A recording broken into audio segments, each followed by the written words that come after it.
Olá, você quer resolver seus problemas? Ouça então esse vídeo. Se liberte do que te paralisa, levante de onde você está e ande para a vitória. É hora de aprender com a Bíblia. Mas antes de começar essa mensagem, eu peço que você dê o seu like, se inscreva nos meus canais e compartilhe esse vídeo se você gostou.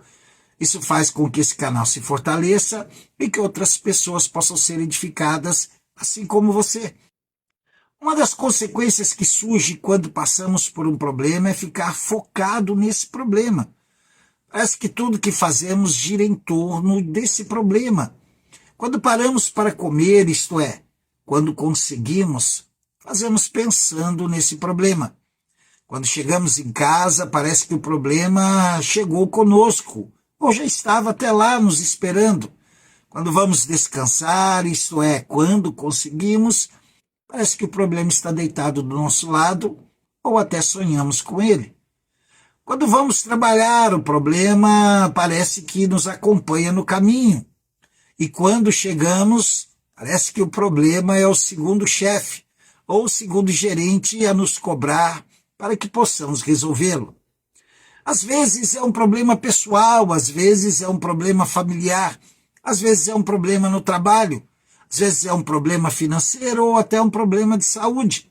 E esse problema, às vezes, pode durar dias, meses ou até anos.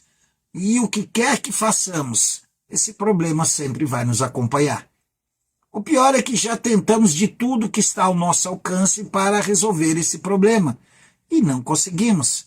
A sensação que temos é que ninguém está vendo o que estamos passando e ninguém parece nem parar para nos ajudar, nem para dar um empurrãozinho para a solução que tanto estamos esperando.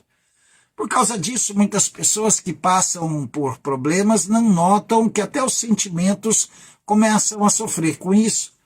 Ou até notamos que nos sentimos mais fracos, não temos mais vontade de sorrir e algumas respostas até saem ríspidas demais. Às vezes a ansiedade faz com que nossos batimentos cardíacos fiquem lá em cima. Às vezes acordamos com o desânimo bater na nossa porta e deixando até o nosso coração com a sensação que nem bate mais.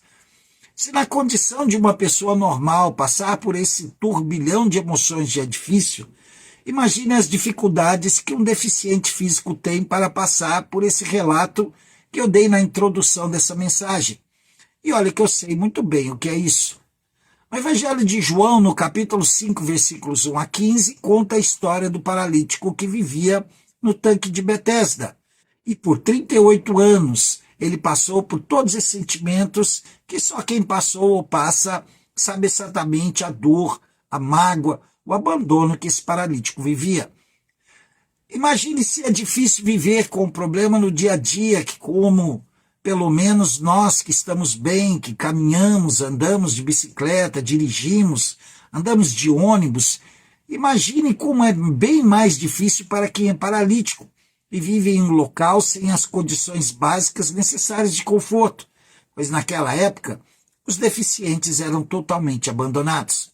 A frustração maior era que o paralítico do tanque de Betesda convivia com aquilo que parecia ser a solução do seu problema a poucos metros dele. Porém, como diz o texto, esse homem se queixa que não tinha ninguém que o colocasse no tanque quando as águas eram agitadas, pois se dizia que quem entrasse primeiro no tanque seria curado. Porém, essa história pareceu um personagem que fez a grande diferença para esse paralítico.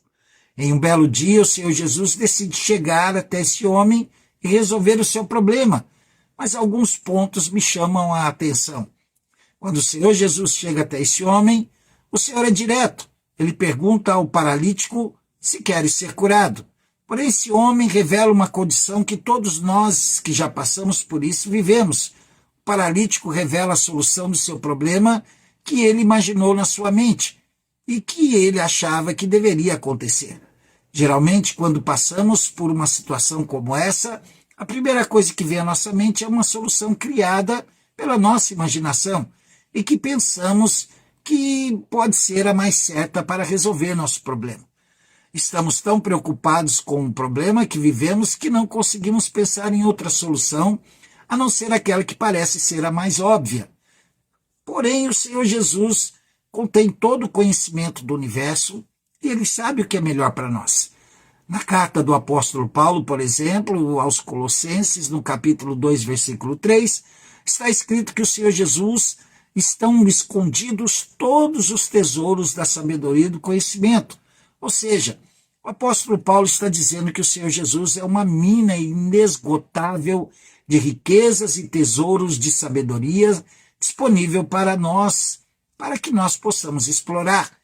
E essa afirmação do apóstolo Paulo não é por acaso, pois quando estamos nessa condição, até que nossos problemas sejam resolvidos, surgem em nossos pensamentos uma série de perguntas que gostaríamos que fossem respondidas.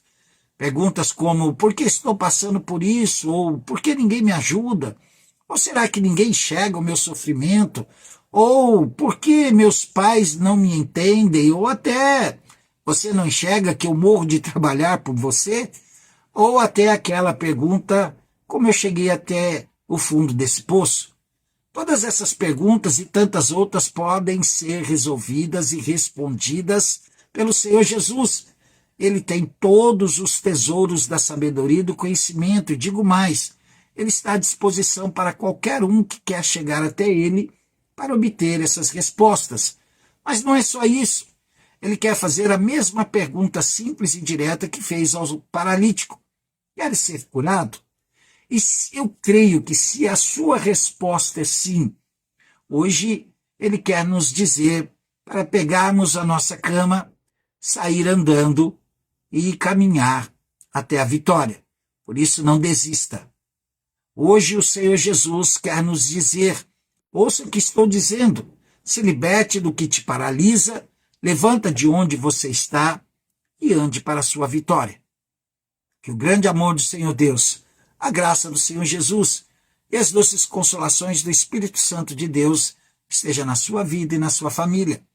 Até o próximo vídeo.